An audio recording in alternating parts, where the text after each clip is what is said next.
August 479 BCE. Near Plataea, Boeotia.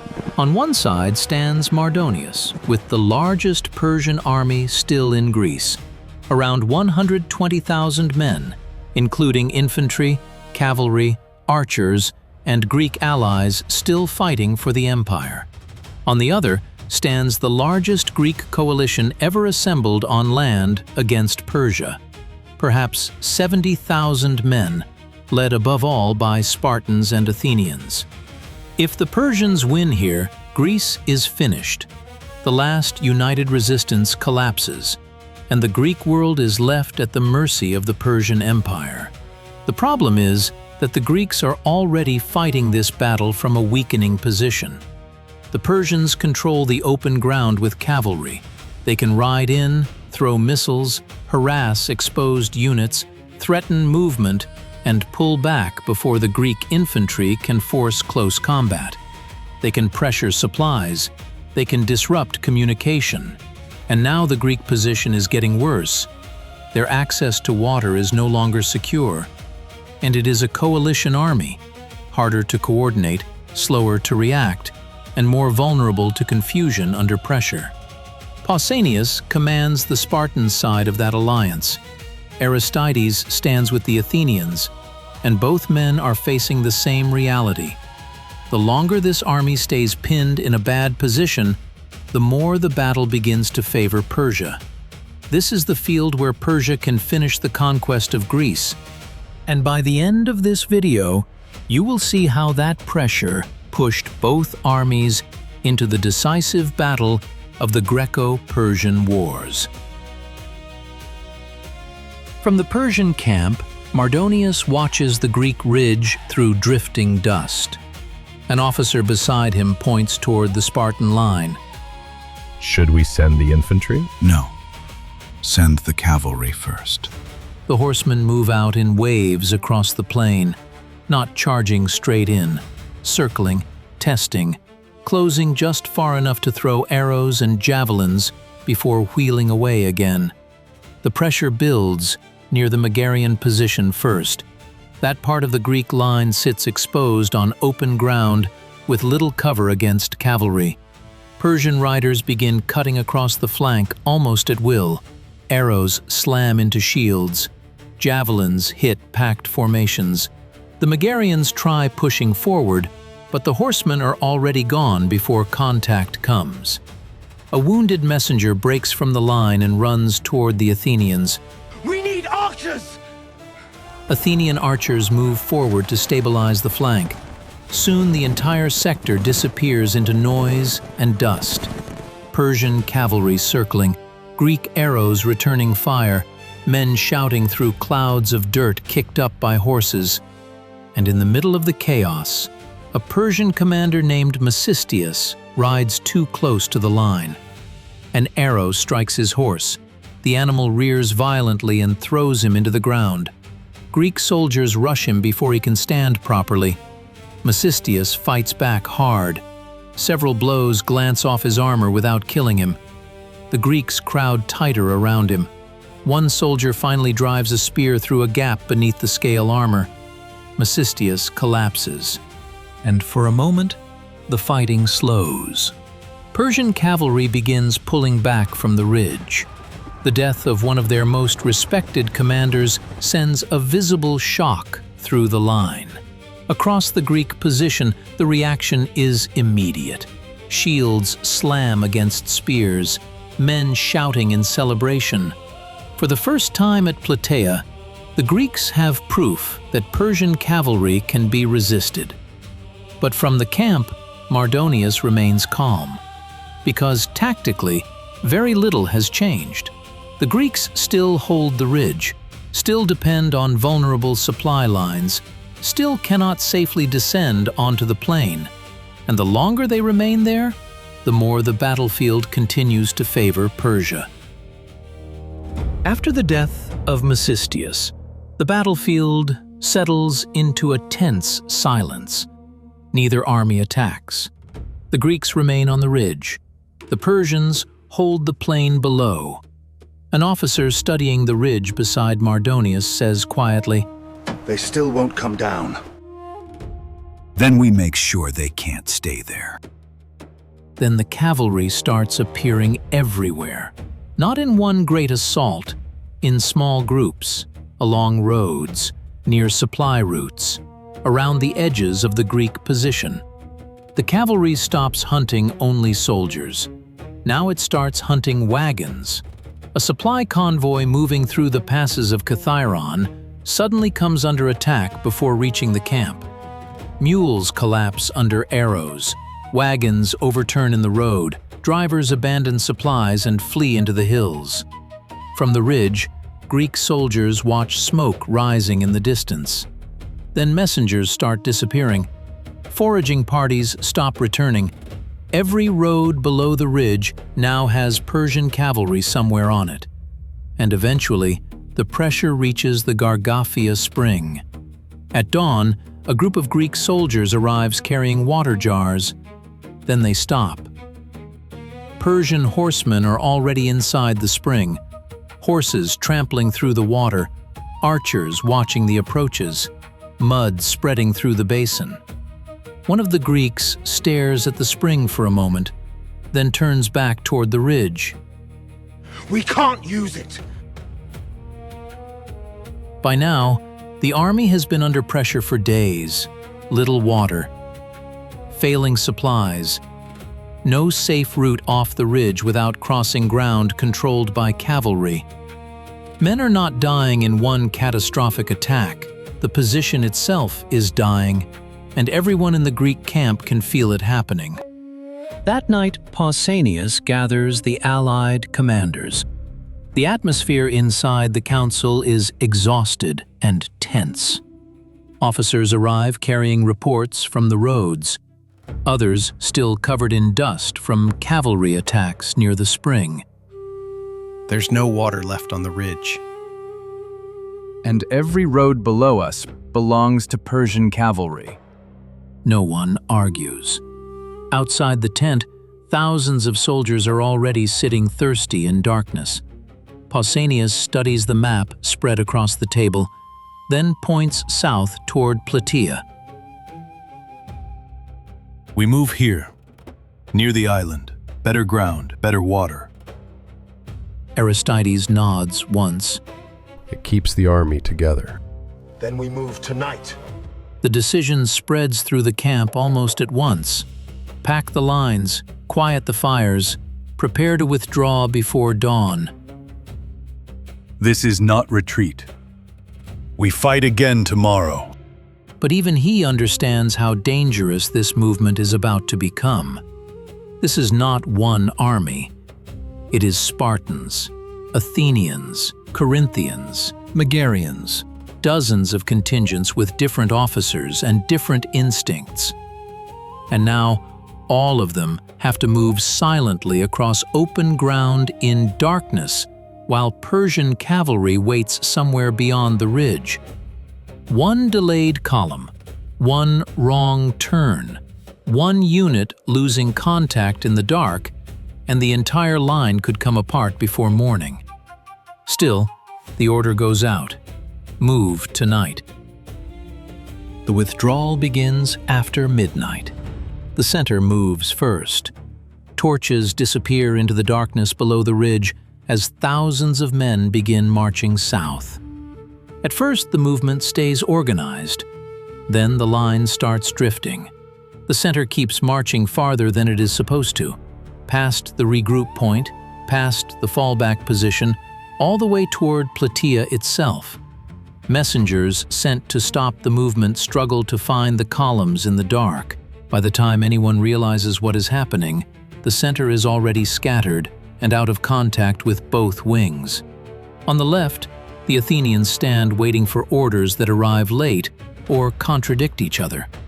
Some units begin moving, others stop completely. Officers argue quietly beside the road while men wait in formation, not knowing whether to march or stay. And on the Spartan right, the withdrawal suddenly freezes altogether, because a Spartan commander, Amompharitus, refuses to move. Pausanias rides to him directly. We withdraw now. Spartans, do not retreat from the enemy!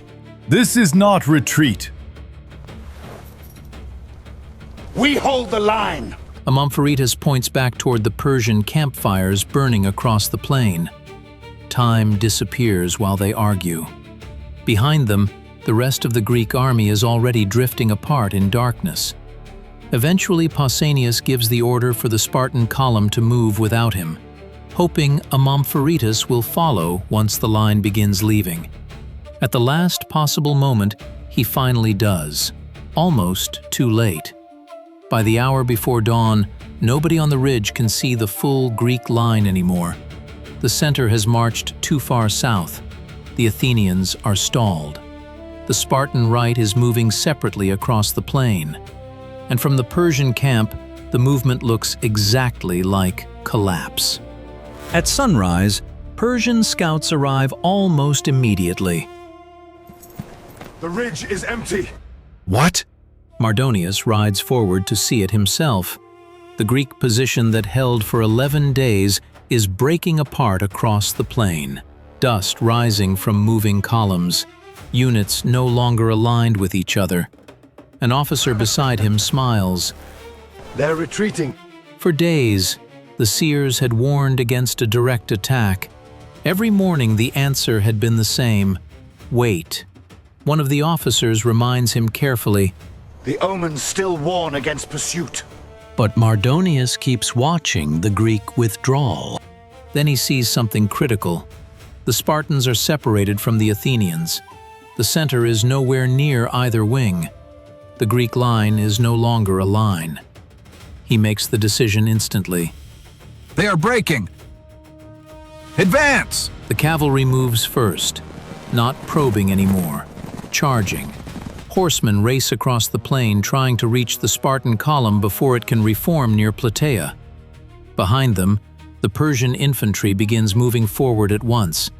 Persians, Medes, Bactrians, thousands of men descending across the field together.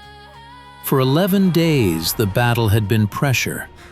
Now suddenly it becomes pursuit. And across the Persian line, men begin shouting to each other that the Greeks are finally running. As the Persian advance accelerates, Aristides sends forces toward the Spartans. Move right! Support the Spartan line! The Athenians begin crossing the plain immediately. Then shapes begin emerging through the dust ahead. Rows of shields, Greek armor, Theban banners. One officer stares across the field toward the Spartan position far to the west. We're cut off! The Thebans keep advancing, not a screening force. An entire line of Boeotian and pro-Persian Greek infantry moving to block the crossing. The Athenians turn to face them. And suddenly Plataea becomes two separate battles happening at the same time. On the right, Spartans and Tegeans are absorbing the full weight of the Persian advance alone. On the left, Athenians crash into Theban hoplites, trying to pin them in place before they can reinforce Sparta. Dust now covers most of the plain. Neither wing can clearly see the other anymore. Messengers trying to cross the battlefield disappear into the fighting. No one knows which side is winning. No one knows who is still holding. The Greek alliance that arrived together is now fighting in fragments across miles of battlefield. As the infantry formed behind the wicker shields, the cavalry withdrew from the front, giving way to the archers' volleys. On the Spartan right, the pressure becomes unbearable. Arrows fall continuously into the Spartan and Tegean formations. Men are hit while standing still. Shields crack under impact. Persian cavalry threatens the flanks, while archers behind wicker shields pour arrows into the Spartan line. Pausanias still does not order the advance. Near the rear of the formation, sacrifices are performed again and again. The signs remain unfavorable. Another volley slams into the line. The Spartans hold position, bleeding, waiting, holding shields over their heads while Persian arrows continue falling around them. Then the Tegeans begin moving forward, charging. One Spartan turns and sees the Tegean line already stepping toward the Persians without the signal.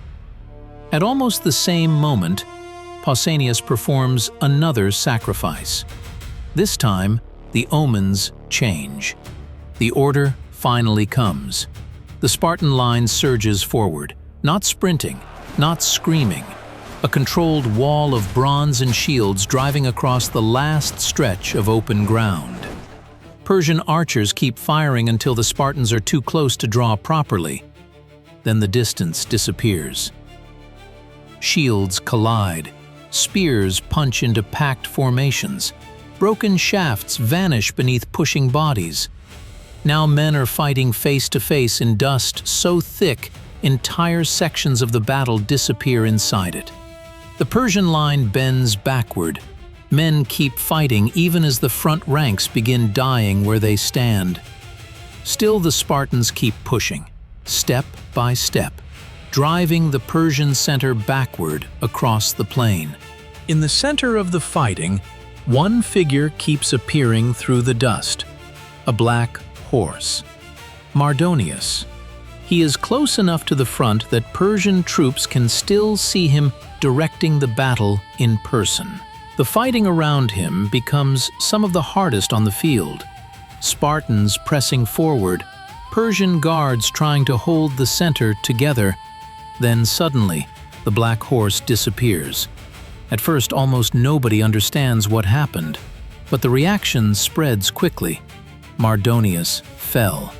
Units near the center begin slowing.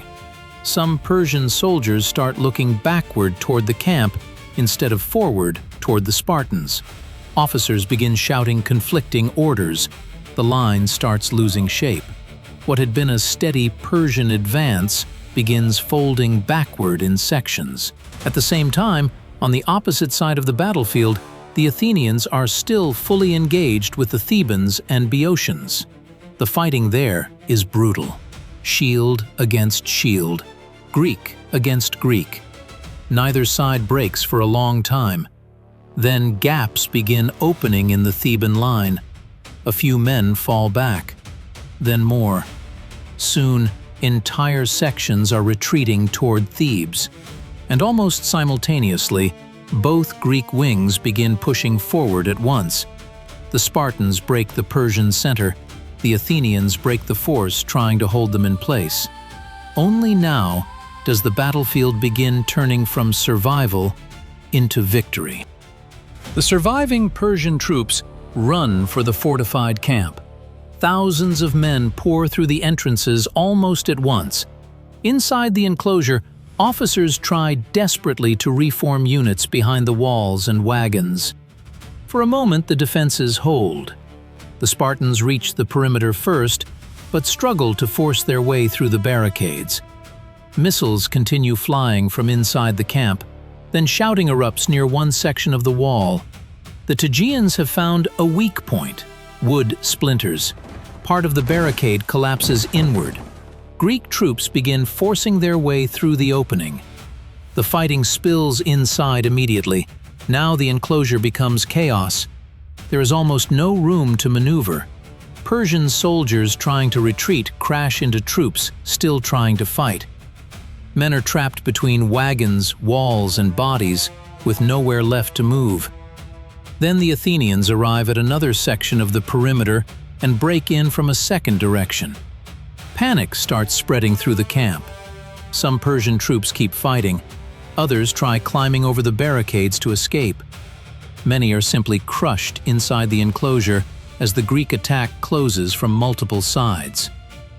What began before dawn as a Persian pursuit of a fractured Greek withdrawal ends before sunset in the destruction of the largest Persian army left in Greece. The Spartan line breaks the Persian center. The Tegeans open the camp. The Athenians help finish the collapse inside the enclosure. And with that, the invasion dies. Persia remains one of the most powerful empires in the world. But after Plataea, It will never again attempt a full conquest of mainland Greece. Athens survives, Sparta survives, the alliance survives, and the Persian Wars come to an end. But history doesn't end here. Watch the next video now.